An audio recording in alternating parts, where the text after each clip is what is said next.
Typically, when criminal activity is afoot, it takes cops just a little while to get there, and they usually don't show up until after the crime has been committed. But recently in California, during a street sideshow, they set a response time record when they heard donuts were involved.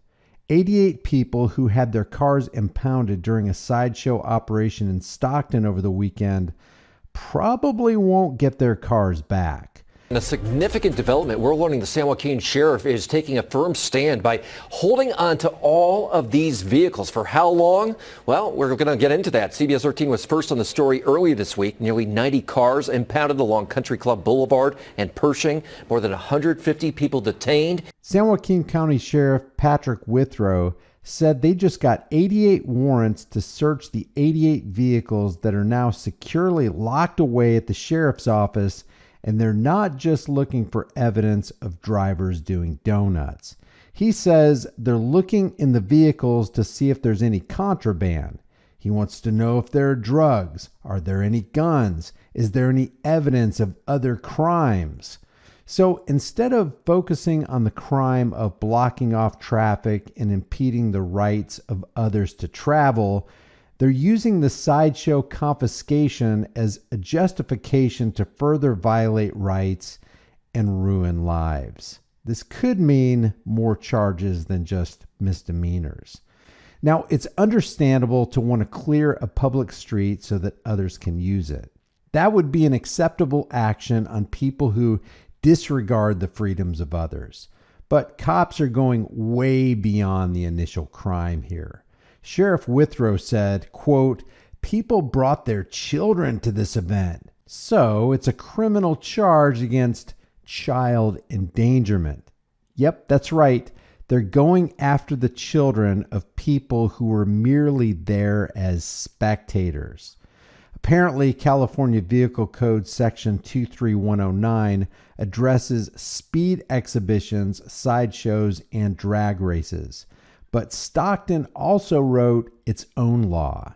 It considers the vehicles involved in sideshow activity as, quote, nuisance vehicles. This is like vilifying a gun or some other inanimate object. It gives law enforcement agencies the green light to seize the cars of both the speedsters and, get this, spectators immediately. So let's say you just so happen to be in the neighborhood at that intersection because you're out with your family to go see a movie or to go to the store, or maybe you're trying to get to work. Imagine being stuck in traffic with nowhere to go, and the cops draw their guns on you and take your vehicle just because they suspect you were a spectator of the sideshow that just blocked you in traffic. They're going to treat you as a criminal because you were in the wrong place at the wrong time.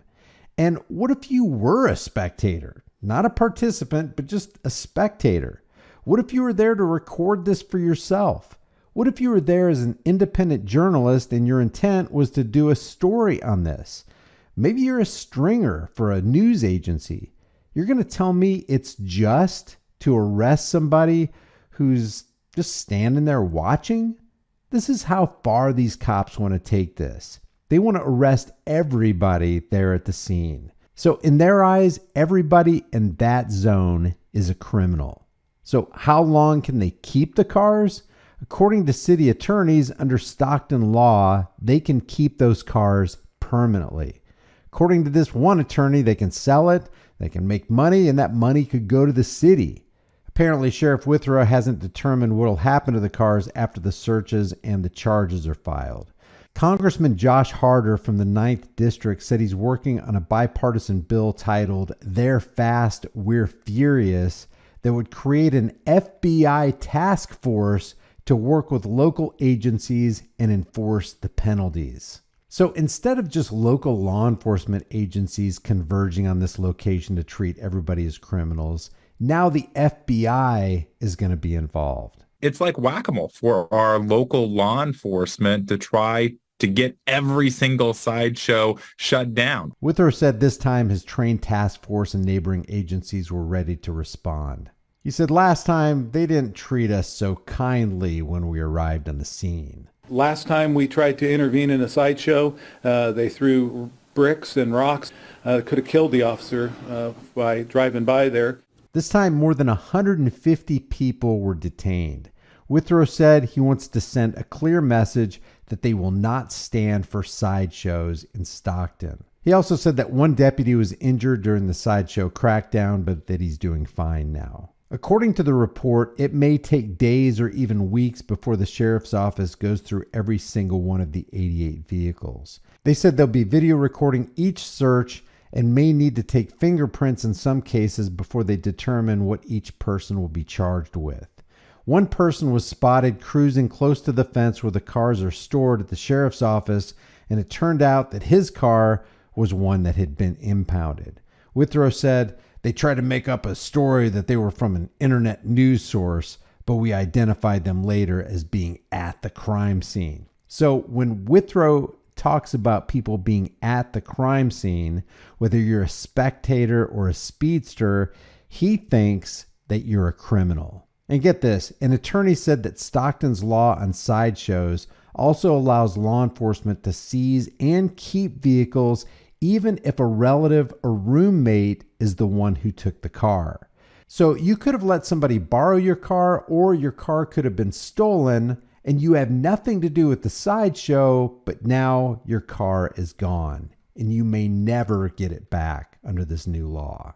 The sheriff said, if you went to that sideshow and you ran because you didn't want to get caught by the police, but you left guns in the car or drugs, well, now you're facing possession of a firearm in the vehicle and possession of drugs. A misdemeanor charge for a first offense is $500 to $1,000 and up to 6 months in the county jail. A repeat offense is a minimum of $1,000 plus some jail time. But people may be facing more charges depending on what's found when investigators finish searching the cars. The sheriff said, anytime these people come back here again and try to do this, we're going to be waiting for them, and we're going to do the exact same thing. See, what the cops are saying here is that anytime there's someone in the area, doesn't matter why you're there, we're going to consider you a spectator and you're going to be arrested and your car will be impounded.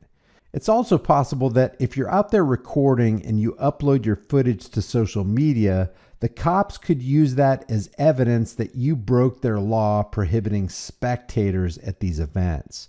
And if you have children, they could use this as a justification to take your kids. And the cops think this is perfectly just. Leave your thoughts about this for the world and the global thought police in the comment section below. If you haven't done so already, subscribe to the channel, hit the bell notification icon, give it a thumbs up, share it with everybody you know. Don't forget to subscribe to my email list through my website, highimpactflix.com. That's highimpactflix.com. If you want to support the channel further, grab a shirt, become a channel member, but more importantly, know what your rights are, stand for your rights, and always exercise your rights. The price of freedom is eternal vigilance, and indifference to this notion is the means by which the people have and will secure their own oppression. I'll see you in the next video.